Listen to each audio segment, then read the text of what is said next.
Welcome back to my channel blogging আড্ডা উইতুমা। তোমরা সবাই কেমন আছো? আশা করছি সবাই খুব ভালো আছো, আর আমিও অনেকটা ভালো আছি। তো চলো আজকের ভিডিওটা শুরু করা যাক। আমরা যে কালকে বাড়িতে এসেছি সেটা তো তোমরা আগের ব্লগে দেখেই নিয়েছো। আর এখন সকালবেলায় ঘুম থেকে উঠে কয়েকটা জামা কাপড় কেচে নিয়ে চলে এসেছি আমি পেছনে জামা কাপড়গুলোকে মেলতে। কালকে যে জামা কাপড়গুলো দুজনে পরে এসেছিলাম সেই কটাই, কারণ একটু পরেই চলে যাব শ্বশুর বাড়িতে। আর যদি এগুলোকে আমি কেচে রেখে না যাই তাহলে মাকেই আবার কষ্ট করে এগুলো কাচতে হবে, তাই আর কি মায়ের যাতে কষ্টটা কম হয় তাই কাজটা করেই রেখে গেলাম। মা অবশ্য বারণ করছিল, তবুও করলাম।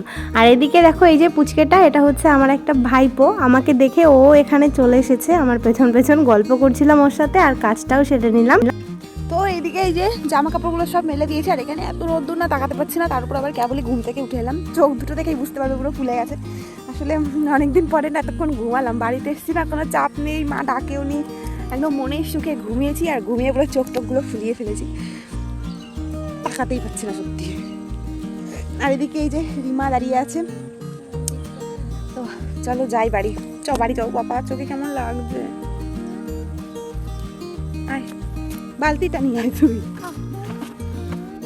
আর বাড়িতে এসে ভাত বেড়ে নিয়েছি, আর মা বললো যে আজকে ছাদে বসে খাবে। আসলে নিচে না বড্ড ঠান্ডা, আর ছাদে একটু রোদ্দুর আছে, ওখানেই মা আগে চট তরকারি সব কিছু নিয়ে চলে গেছে। আমাদের শুধু বললো ভাতটা বেড়ে নিয়ে যেতে। তো আমরা ভাত বেড়ে যার যার থালা সে এসে হাতে করে নিয়ে চলে এসেছি ছাদে। আর এসে দেখছি বরমশাই আর মা আগেই বসে পড়েছে খাওয়া দাওয়া করতে। এখন আমরাও এলাম, এবারে খাবো। আর শীতের দিনে ছাদে বসে রোদ্দুরে গল্প করতে করতে সবাই একসঙ্গে খাওয়ার কিন্তু একটা আলাদাই মজা আছে। তো এদিকে দেখো মা রান্না করেছে একটা ঘ্যাট, তারপরে এখানে মাছ লাউ পাতা দিয়ে ভাপিয়েছে, আর লাল শাক ভাজা করেছে। তো মাছটা আমরা কেউই খাই না তিন বোন, তাই মা আর বরমশাই খাবে। আর হচ্ছে রাতের একটু মাটন ছিল, সেটা দিয়েই আমরা তিনজন খাবো। তো এদিকে এই যে খাওয়া দাওয়া শুরু করে দিয়েছি। আর পাশের বাড়ির দুটো বোন এসেছিল, ওদেরকে বললাম তোরাও আমাদের সঙ্গে ভাত খা, কিন্তু বললো খাবে না। তাই বললাম যখন খাবি না তখন আমাদের একটু ভিডিওই করে দে। তো ওই বোনটাই আর কি ভিডিও করে দিচ্ছিল। তো চলো আমরা খাওয়া দাওয়াটা করে নিই।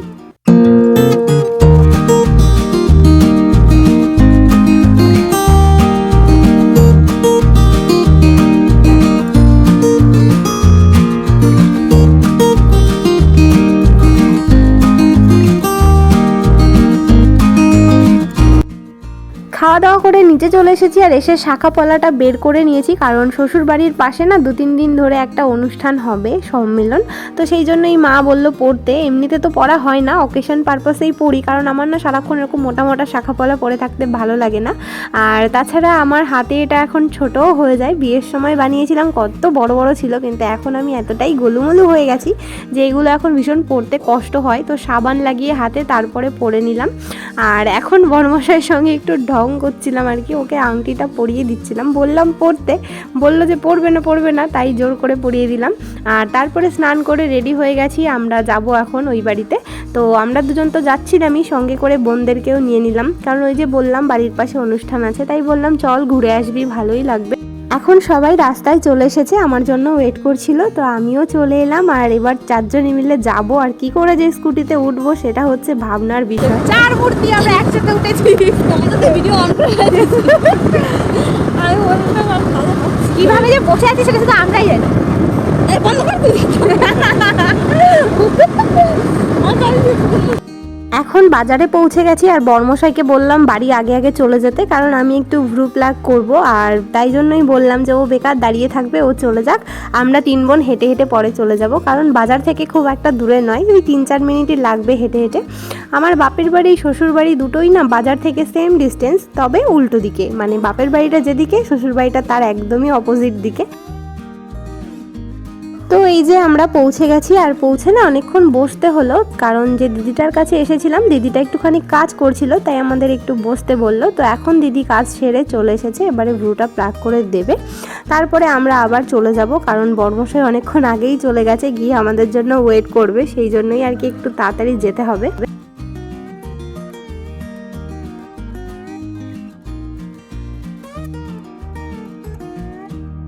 ব্রু প্লাক করে বেরিয়েছি আর রাস্তা দিয়ে যেতে যেতে ভাবলাম দোকান থেকে একটু খাবার নিয়ে নিই, তাহলে হেঁটে হেঁটে খেতে খেতে গল্প করতে করতে তাড়াতাড়ি বাড়িতে পৌঁছে যাব। তাই রিমাকে দোকানে পাঠালাম আর আমি আর ইপসিতা বাইরেই দাঁড়িয়েছিলাম।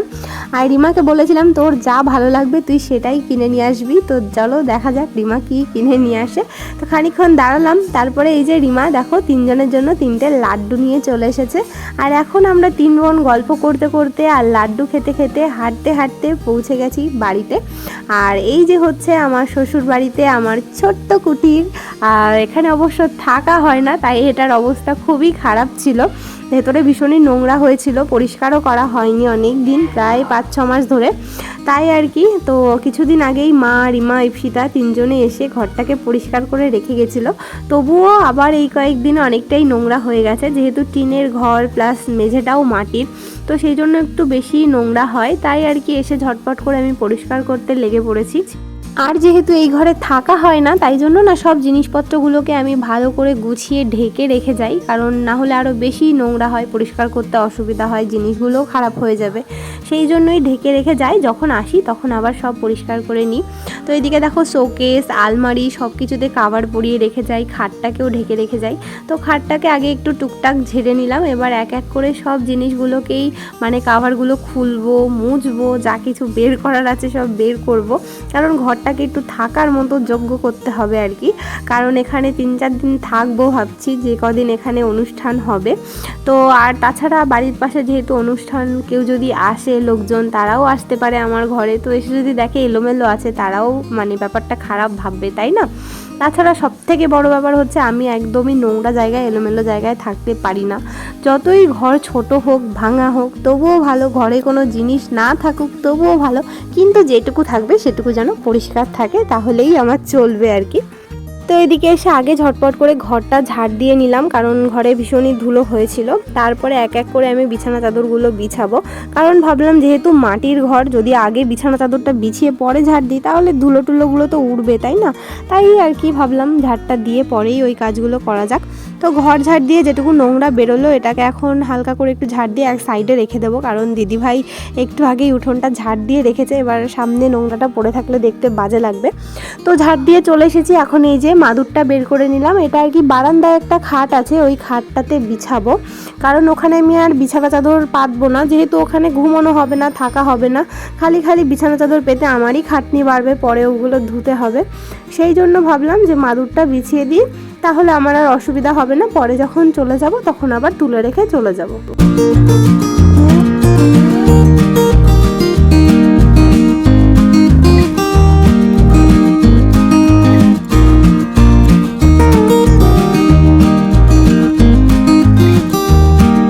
বারান্দার খাটটার তো একটা ব্যবস্থা করা হলো, এবারে ঘরের খাটটার ব্যবস্থা করতে হবে। আর এসেই বিছানা চাদরটা খুঁজে পাচ্ছিলাম না, যাই হোক খুঁজে বের করে রেখেছিলাম, তারপরেই গেছি বারান্দায়। আর এবারে বিছানা চাদরটাকে বিছিয়ে দেবো, কারণ যতক্ষণ না খাটটা ঠিক করা হচ্ছে পুরো ঘরটাই এলোমেলো লাগছে। খাটটাকে গুছিয়ে দিলে তারপরে একটু ভালো লাগবে দেখতে। তো ঝটপট করে চলো বিছানাটা আগে গুছিয়ে ফেলি।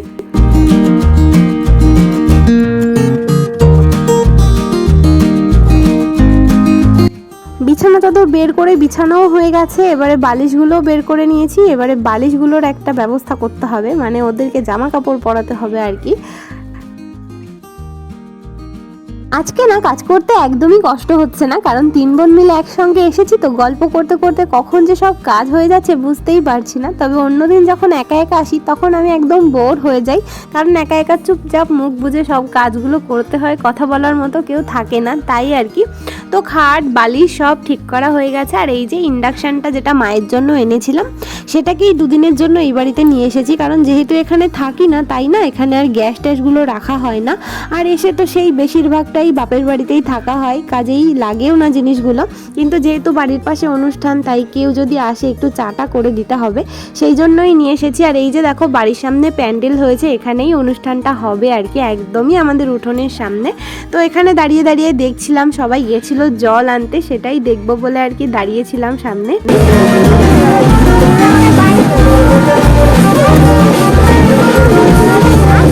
দেখতেই পেলে সবাই কত আনন্দ করে জল আনতে গেছিলো, আর আমরা এখানে দাঁড়িয়ে দাঁড়িয়েই আনন্দ নিচ্ছিলাম সবার আনন্দটা দেখে। আর এদিকে বাড়িতে একটু কাজ হচ্ছিল, আসলে শ্বশুরমশাইয়ের বাৎসরিকের কাজটাও চলে এসেছে, সেই জন্যই আর কি এই সমাধির জায়গাটাতে ইট গাঁথা হচ্ছিল। আর দুপুরের কাজ সেরে আমরা এই বাড়িতে চলে এসেছিলাম, আর এখন সন্ধেবেলায় আবার ব্যাগপত্র গুছিয়ে নিয়েছি ওই বাড়িতে যাব বলে, কারণ বললাম 2-3 দিন থাকবো, তো কিছু তো জিনিসপত্র লাগেই নিয়ে যাওয়ার জন্য, স্পেশালি রিমা ইপসিতার, কারণ আমাদের কিছু কিছু জিনিস ওই বাড়িতে থাকে, তবে ওদের তো থাকে না। তো আমরা চলে এসেছি এখানে, আর এসে দেখলাম বেশ একের পর এক দল আসছে, সেটাই দেখছিলাম দাঁড়িয়ে দাঁড়িয়ে, বেশ ভালো লাগছিল। তার মধ্যেই আবার ঘরে আসতে হলো, কারণ একটা দাদা দুটো বৌদি এসেছিলো, ওনাদের জন্য একটুখানি চা করছিলাম। তো এইদিকে চা বসিয়ে দিয়েছি, আর চাটা করে দিয়ে আবার যাব অনুষ্ঠানের ওখানে। তো চা করা আমার হয়ে গেছে, সবাইকে দিয়েও দিয়েছি, আর তারপরে আবার সবাই মিলে চলে এসেছি এখানটায়। দেখো আস্তে আস্তে কত লোক হয়ে যাচ্ছিল, ভীষণই ভালো লাগছিল। আগের বছর না থাকতে পারিনি, ভীষণই আফসোস হচ্ছিল, তবে এই বছর থেকে খুব আনন্দ করেছি আমরা সবাই মিলে একসঙ্গে।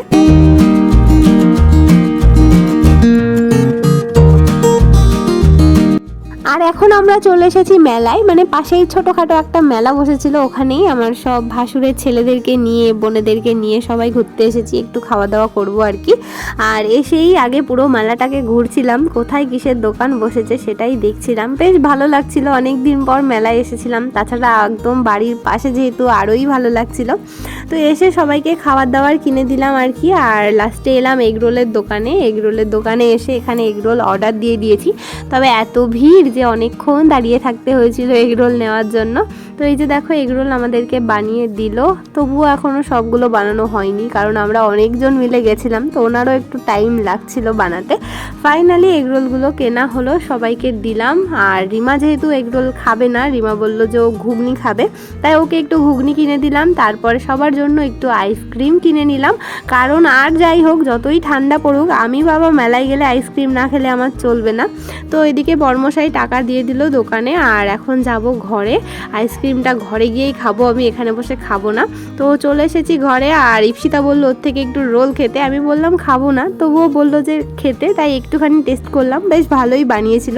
তবে আমার আবার দোকানেরটা খেতে অতটা পছন্দ নয়, বাড়ি থেকে খেতেই বেশি পছন্দ করি। আর এখন খাচ্ছি আমার ফেভারিট আইসক্রিম, যে কোনো আইসক্রিম খেতে আমি ভীষণ ভালোবাসি, মানে আইসক্রিমের পোকা বলতে পারো আর কি। আর এই যে আমরা তিনজনেই খাচ্ছি, বর্মশাই খাচ্ছে না, ও আবার ভয় পায় ঠান্ডা লাগার, আর আমাদের হচ্ছে ঠান্ডা লাগুক যাই লাগুক আইসক্রিমটা খেতেই হবে। তো আইসক্রিম খেয়ে এখন আবার চলে এসেছি রাতের খাওয়া দাওয়া করতে। আর এই কয়দিন না বাড়িতে রান্নাবান্না হবে না, কারণ একদমই বারণ করা আছে, বাড়ির পাশেই খাওয়া দাওয়ার ব্যবস্থা হয়েছে, ওখান থেকেই খেতে হবে। তো খাওয়া দাওয়া করে চলে এসেছি ঘরে, এবার মশারি টাঙাতে হবে, মশারি টাঙিয়েই আমরা ঘুমিয়ে পড়বো, কারণ প্রায় 12:30 বেজে গেছে, কালকে আবার সকাল সকাল উঠতে হবে, সকাল থেকেই অনুষ্ঠান শুরু হয়ে যাবে। তো যাই হোক, তোমাদের ভিডিওটা কেমন লাগলো অবশ্যই কমেন্ট করে জানিও, যদি কিছু ভালো লাগে, আর যদি কেউ আমার চ্যানেলে নতুন হয়ে থাকো চ্যানেলটা সাবস্ক্রাইব করে দিও। দেখা হবে নেক্সট ভিডিওতে, বাই বাই।